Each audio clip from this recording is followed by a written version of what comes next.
So ఎంతమందిని తీసుకొచ్చారు? సంవత్సరం అయిపోయింది కామెంట్ చేసి, దీని మీద మీ స్పందన ఏంది?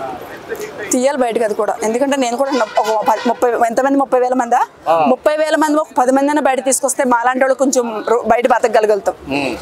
ఈరోజు మహిళల దినోత్సవం నాడు మరి ఏ మేర సహాయం చేశారో అనుకోవచ్చు మహిళలకు? నేనైతే చూడలేదు, కానీ చెయ్యాలని కోరుకుంటున్నా. మహిళలకి ఏంటంటే ఒంటరి మహిళలు మాలాంటి వాళ్ళు ఉన్నారు, వాళ్ళకి కొంచెమైనా హెల్ప్ చెయ్యాలి, మా కాలమే మేము బతికేటట్టు చెయ్యాలి. ఇక్కడ పుట్టి ఇక్కడ పెరిగి, ఇప్పుడు ఆంధ్రాలో పుట్టి పెరిగి అన్నీ అవుతున్నాయి, కానీ వాళ్ళ భర్తలు సరిలేక లేకపోతే ఏదో గొడవల మీద బయటకు వచ్చేసి చాలా మంది ఇతర దేశం వెళ్ళి హైదరాబాద్కి వచ్చి చాలా మంది చనిపోతున్నారు కూడా. కొంతమంది ప్యాచుగుట్లు కూడా బయట మారుతున్నారు. ఎందుకు మారుతున్నారు? సరైన పాలన లేక. ఇప్పుడు ఈ పవన్ కళ్యాణ్ వచ్చాగానే ఏదైనా పాలన మారుద్దేమో అనుకుంటున్నాం, మారితే ఇంకా మంచిది. దీని వల్ల మాకు ఏం చెప్తున్నానంటే, మాకు ఈ సంవత్సరం పరిపాలన అంటే 9 నెలల పరిపాలనలో మీకు ఎలాంటి మార్పు చూశారు? నేను చూడడం అయితే రోడ్లు వేయడం ఒకటి చూసినా, ఇంకోటేమో సనాతన ధర్మానికి ఒకటి చూసినా, కొన్ని చూసినా. మహిళల గురించి ఏం మాట్లాడారు? మహిళల గురించి ఏం సాయం చేశారు? మహిళల గురించి అయితే నాకు ఉచిత పథకాలు ఇస్తామన్నారు, మహిళలకు ఉచిత బస్సు లేదు, ఏం కనిపించలేదు. గ్యాస్ సిలిండర్లు ఇస్తామన్నారు, విద్యుత్ ఫ్రీ ఇస్తామన్నారు, తల్లి నాకు ఇవన్నీ తెలియదు. మరి చూపించలేదు. అందరికి వందనం పెట్టి నమస్తే పెట్టినట్టేనా? మరి నమస్తే అని కాదు, టైం తీసుకుని చేస్తారని అనుకుంటున్నా. కానీ ఇప్పుడు ఒకటి అడుగుతున్నా, మహిళల దినోత్సవం నాడు ఏ ఒక్కటైనా ఈ రోజు మహిళల గుర్తింపుగా మహిళల బస్సు ఉచిత ప్రయాణమైన స్టార్ట్ చేయాలి కదా, ఎందుకు చేయలేకపోయారు? ఒక విషయం అడుగుతున్నా, ఉచిత ప్రయాణం అంటున్నారు కదా మహిళలకి.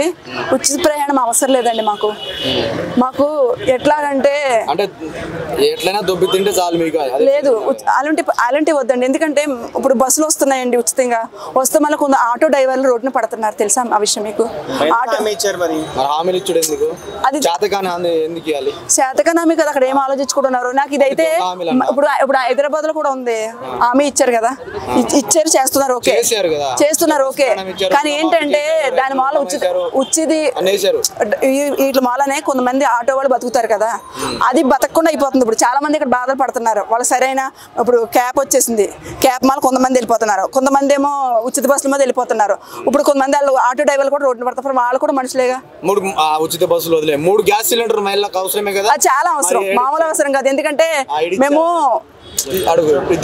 ఇప్పుడు ఒక పూట వెళ్తేనే మాకు డబ్బులు వస్తాయి. ఇప్పుడు నేనంతే, ఏదైనా వెళ్తేనే వస్తుంది, లేకపోతే రాదు. ఇప్పుడు గ్యాస్ ఉచితంగా ఇస్తే మాకు ఇంట్లో కొంచెమైనా హెల్ప్ అవుతుంది. 100 రూపాయలు 10 రూపాయలని హెల్ప్ అవుతుంది కదా మాకు. ఇది మాత్రం చెయ్యాలి, ఇది నాకు కరెక్ట్ గా తెలియదు, కానీ చెయ్యాలి. ఇది చేసేది కూడా నాకు తెలియదు. నెరవేర్చట్లేదు, నెక్స్ట్ జగన్ వస్తారంటున్నారు, మీరేమంటారు?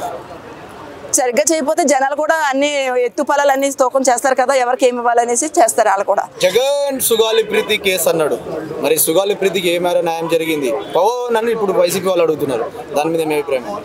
నేను కూడా కామన్ అయ్యాను. ఎందుకని ఏంటంటే న్యాయం జరగాలి. ఎందుకంటే ఆ పిల్లంత ఘోరంగా చంపడం, నేను ఒక ఆడపిల్ల రేపు నన్ను కూడా అలాగే తగలబెట్టి చంపేస్తే నాకు న్యాయం జరగకపోతే ఇప్పుడు బాధ ఉంటుంది కదా. ఆ విషయంలో నేను కూడా సమర్థించను.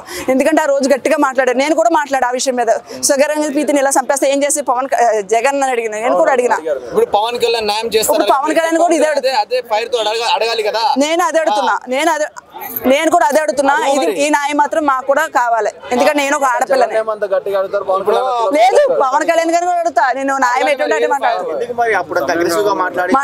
ఆయన సైలెంట్ అవ్వడం కాదు, నేను అడుగుతున్నాం కదా ఆల్రెడీ.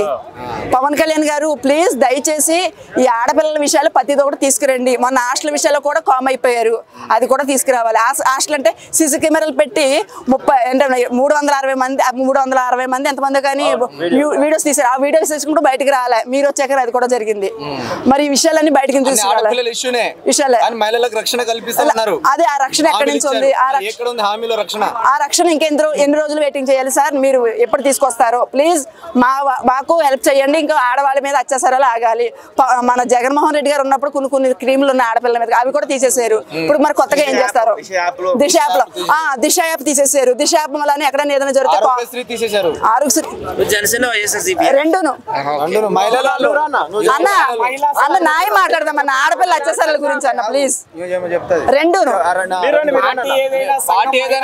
నేను ఆడపిల్లగా మాట్లాడుతున్నా, అవి కూడా బయట తీసుకురావాలి.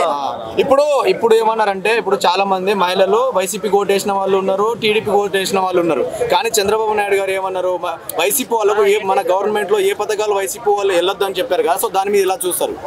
అది పెద్దవాళ్ళకేనంట కదా, మామూలుగా చిన్నవాళ్ళకి నాయకులకి అన్నారు. చెందాలంట కదా. పథకాలు అనేటివి పేదోళ్ళకే చెందుతాయి. అవునవును, పథకాలన్నీ ఇప్పుడు పేదవాళ్ళకే చెందాలి, కానీ పేదవాళ్ళకి ఎక్కడ చెందుతున్నాయి? ఇక్కడ పేదలు కూడా చెందుతున్నాయి. ఉన్న వాళ్ళకి డబ్బు ఉన్న వాళ్ళకి ఎక్కువ ఇచ్చేస్తున్నారు. లేదు, కొంచెం అటు ఉంది ఇటు నాకు కూడా తెలియదు. జగన్ టైంలో ప్రతి ఒక్కరు ఏ పార్టీతో సంబంధం లేదు, అమ్మఒడి అన్ని ఇచ్చారు. ఒక విషయం చెప్తున్నా, చాలా మంది నేను పవన్ కళ్యాణ్ పార్టీ నిజం ఒప్పుకుంటా అలాగని చెప్పి ఆడవాళ్ళ విషయంలో తక్కువ చేస్తే, నేను ఆడపిల్లల గురించి ఎందుకు మాట్లాడుతానంటే, నేను ఒక ఆడదాన్ని, నాకు ఈ బయటకు వెళ్తే నేను సిమెంట్ పనికి వెళ్ళినప్పుడు అక్కడ చాలా జరుగుతున్నాయి, చాలా ఘోరంగా మాట్లాడుతున్నారు. నేను హోటల్లో పని చేసినప్పుడు కూడా చాలా ఘోరంగా నా మీద చేయడం ఇట్లా చాలా, ఎందుకంటే కష్టపడ్డ వాళ్ళు కూడా కష్టపడినట్లే రక్షణ లేదు. ఇప్పుడు కాదు, ఎప్పుడు లేదు. అది ఉన్నప్పుడు లేదు, ఇది ఉన్నప్పుడు లేదు. మహిళలకు రక్షణ కావాలి, మాకు కొత్త కొత్త స్కీమ్ కావాలి, మాకు ఒక నెంబర్ కావాలి. ఈ నెంబర్ చేసిన వెంటనే బరాబర్ రావాలి. అంటే ఇప్పుడు వాట్సాప్ లో చాటింగ్ చేస్తే వస్తారంట, చాటింగ్ చేయడం వచ్చా మీకు? ఒకటి అడుగుతున్నా, నేనైతే చదువుకోలేదండి, నేను ఏలుముద్ర బ్యాచ్, మరి ఏమేం చేయాలి? మరి ఇప్పుడు లోకేష్ గారు వాట్సాప్ పెట్టాడు కదా, దాని కాదు అలా కాదు, అందులోనే ఫోన్ లోనే ఒకటి నొక్కిన వెంటనే గమ్ముని వచ్చేటట్టుగా పోలీసు చదువుకోకుండా ఉన్న వాళ్ళ కోసం కూడా దిశ యాప్ అనేది ఒకటి పెట్టాడు కదా, 3 సార్లు బట్టలు తీసేశాడు కదా, మహిళలకు రక్షణ దిశ యాప్ ఎందుకు తీసారో నాకు తెలియదు, కానీ యాప్ అయితే ఉండాలి. అది ఉంటే ఒక యాప్ ఉండాలి. లేడీస్ ఎక్కడైనా జరుగుతుంటే మేము కాల్ చేసి ఆ నెంబర్ టైప్ చేసేదా కట్ట కాదు, ఒక్క నెంబర్ ఒక్కడు వచ్చేసరికి వాళ్ళు వచ్చేటట్టు ఉండాలి. ఎందుకంటే ఆడవాళ్ళు గమ్ముని. ఆరోగ్యశ్రీ పథకం జగన్మోహన్ రెడ్డి పెట్టలేదు, ఎప్పుడో పాత గవర్నమెంట్ అంటే 2024లో వైఎస్ రాజశేఖర రెడ్డి గారు పెట్టారు. 2024లో రాజశేఖర రెడ్డి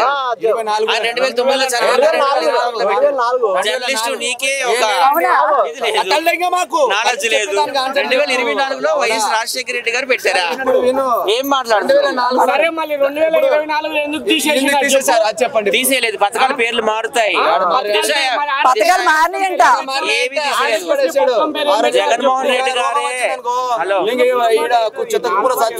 రోగం ఉచిత పథకం కింద నీకు ఆరోగ్యం లేదే కాడ, ప్రతి ఒక్క పథకం పేర్లు మారుతున్నాయి అంతే. నాది ఆధార్ కార్డు అప్పుడు ఉంది. ఇప్పుడు దిశ పథకం తీసి పవన్ పథకం పెట్టారు. అవును, ఆయన పవన్ కళ్యాణ్ పథకం, మహిళల రక్షణ భద్రత అంతా ఆయన చేతిలో పెట్టారు. ఒకసారి ఎక్స్ప్రెస్ ఊపు ఫోన్ వచ్చాడేమో పవన్ కళ్యాణ్ వచ్చాడేమో. నీ దగ్గర ఫోన్ ఉంది కదా, నువ్వు ఊపొచ్చు కదా. ఊపినా రాలే, ఊపినా మళ్ళీ ఊపమంటావు. ఇదో సరేలేండి, మహిళల మీద అఘాయిత్యాలు అవుతున్నాయి. ఇది మాత్రం మాట్లాడతారు, ఇష్యూ చేయాల్సిన అవసరం ఇది మాత్రం భయపడతారు. సో దయచేసి జర్నలిస్ట్ చెప్పేది ఏంటంటే, ఇలాంటి విషయాన్ని దయచేసి హైలైట్ చేయకండి. అనే ఒక విషయం చెప్పిన, జర్నలిస్ట్ అంటే ఎక్కలేనని బయటకి లాక్కోస్తారు. ఏళ్ళు ఉందా ప్రతి ఒక్కరు జడుతున్నారు, ప్రతి ఒక్కరు జడుతున్నారు. జర్నలిస్ట్ ఎప్పుడు బాగుండాలి. 30,000 మంది ఉన్నప్పుడు 30,000 మంది మిస్సింగ్ అంటే 34,000 మంది నువ్వు లెక్క పెట్టి